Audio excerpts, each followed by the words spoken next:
Okay, do you guys believe this? Do I even believe this? I mean, I'm looking at Canon's website right now, but is this possible? I don't know. You guys let me know.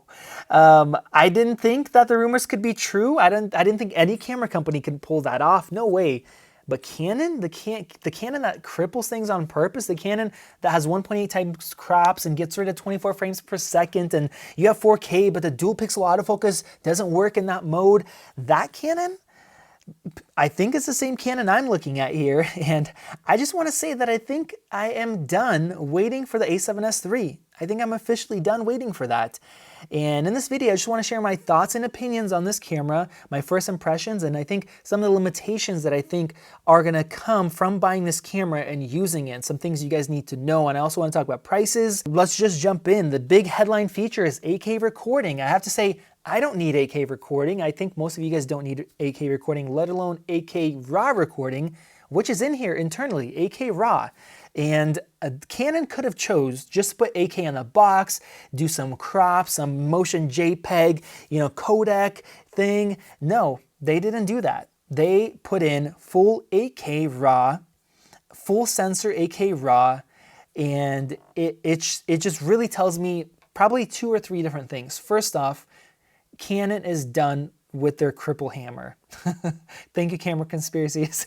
They're done with that cripple hammer. They are coming out, not just swinging, but they're ready for a knockout. They are ready to compete, and they're ready to take their spot back as the video leader. I don't know if they have a change in leadership or what is going on there, but they are not limiting this camera. Not only do we have 8K, we have a 10-bit 422 H.265 codec, which I'll talk about in a sec. We have 4K, not even 4K 60, not just 4K 30, the full width of the sensor, which we've been asking for so long. We have 4K 120, the full width of the sensor.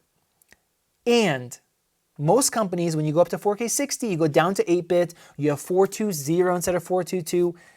We have the full codec, the full quality at 4K 120. And not only that, we have dual pixel autofocus, which has been updated now. It could do face detection, head tracking, eye detection, and it could do that with animals as well. It's an improved algorithm. We have that at 4K 120. And we have IBIS, and it can work with lens stabilization or without. You can turn in your electronic stabilization if you want for some, use some nice lockdown type shots. That really helps in that situation. We also have the flip around screen. We also have the touch screen. I mean, they're throwing everything they can. They're pushing themselves absolutely to the limit and beyond. They have, of course, if they're not limiting any of that, we have Canon Log, we have HDR PQ, which is a more professional HDR recording. You have more flexibility in post. You can set your luminance levels. They're doing all of that here. They're pushing this thing to the max. Now, limitations. All of these things are insane. They're still hard to believe, but what can we have as far as limitations? First off, rolling shutter. When you're pushing everything so far, like we've seen in the past, it's hard to read. They're reading as fast as they can. We might have some issues with rolling shutter. Also, 4K 120, the quality could be worse if they're using the full width of the sensor, but they're throwing away data, they're line skipping. That could be a possibility, but still, I would rather have 4K 120 than not have it. So they get a pass there if that happens. And of course, heating could be an issue because we're pulling in so much data. There might be record limits, 5 minutes, 10 minutes, like on some cameras, to prevent overheating. And then the biggest limitation could be price point. I just have to say, if this camera is $4,000, my mind might be blown even more than looking at these specs. There's a possibility this thing could be $5,000 or $6,000, but I really hope, I'm crossing my fingers, that not only is Canon throwing in everything they can as far as performance and pushing the specs further than what's possible, further than we could even imagine and really ask for. I think most sane people wouldn't ask for these specs, but if they put it in at $4,000, this is going to be a true game changer. I don't like that term. It's way overused, but I think if they do that, a lot of people who switch to other brands are going to be looking to come back. Let me know if that's you. Will you be willing to come back?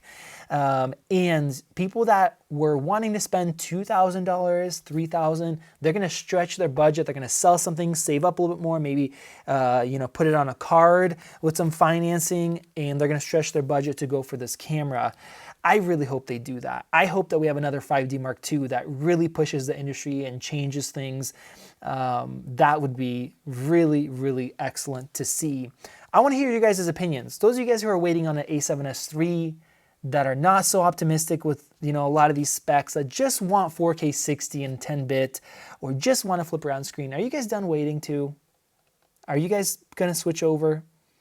I want to hear your thoughts. Let me know down in the comment section below. I'll go ahead and put a link to B&H as well if you guys want to check out this camera. This has been Max, and I'll see you in the next video.